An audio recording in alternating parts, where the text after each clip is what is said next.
বন্ধুরা, শীত তো প্রায় চলেই আসলো। এই শীতের রাতে যদি তড়কা না বানাই তাহলে আর কি বানালাম। আশা করি আপনাদের সকলের খুব পছন্দ হবে এই তড়কা রান্নাটি।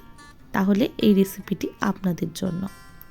প্রথমেই জিরে, গোটা গরম মশলা, আদা, পেঁয়াজ, রসুন, কাঁচা লঙ্কা, টমেটো আমরা পেস্ট করে নেব। সঙ্গে নেব কিছুটা কেটে রাখা আলু।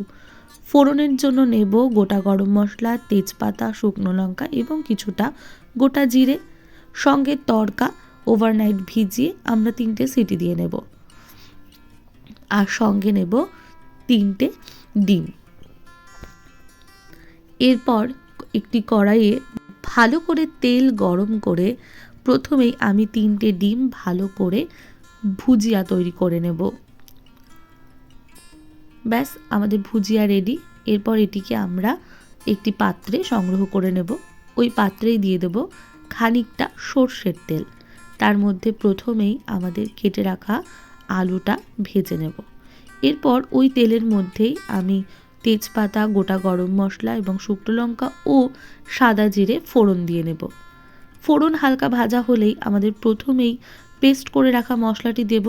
তার সাথে দেব ধনে গুঁড়ো, হলুদ, তড়কা মশলা এবং কিছুটা দেব লবণ এবং কিছুটা মিষ্টি।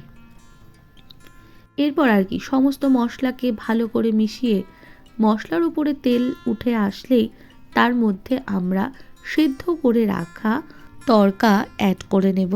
এরপর আর কি সমস্ত মশলার সাথে এই তড়কাকে ভালো করে মিশিয়ে এই মুহূর্তে একটু গরম জল আমরা অ্যাড করে দিয়ে খানিকক্ষণ রেখে দেব ফোটার জন্য।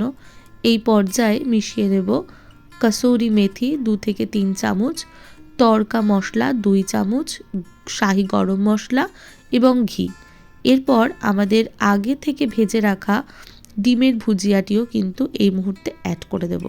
ব্যাস, আমাদের তড়কা কিন্তু রেডি। এরপর গরম গরম রুটির সাথে বসে যান এই তড়কা নিয়ে।